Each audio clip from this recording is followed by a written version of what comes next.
Kasunod ng pagtaas ng singil sa kuryente, kabi-kabilang panukala na ang inihain ng ilang mambabata sa Senado at Kamara.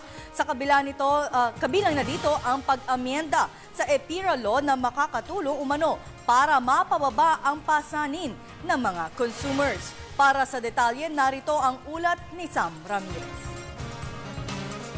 Big time na dagdag singil sa kuryente ang ipinatupad ng Manila Electric Company o Meralco ngayong buwan.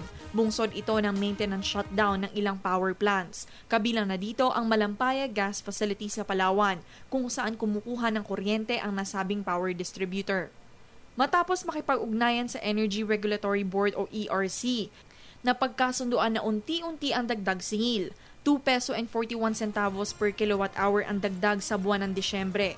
1 peso and 21 centavos per kilowatt hour sa Pebrero, habang 54 centavos per kilowatt hour naman sa Marso sa susunod na taon.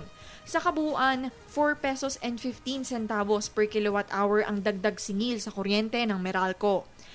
Dahil dito, ipinanukala nila Senate President Franklin Drilon at Senator Ralph Recto na amyendahan ang Presidential Zero upang magamit ang pondo mula sa Malampaya Gas Project bilang subsidiya sa power rate hike. We have to amend the law in order to allow the subsidy, in order to prevent this hike. Nararapat lang na amenda na natin yung batas dyan dahil ginawa pa tong ceiling na to, exemption na 30,000 way back in 1994. So that's almost 20 years ago. So we have to readjust these numbers as well, no? Samantala, matatandaang naglabas ng desisyon ang Korte Suprema na hindi maaaring gamitin ang Palampaya Fund, maliban na lang kung ito'y para sa energy development.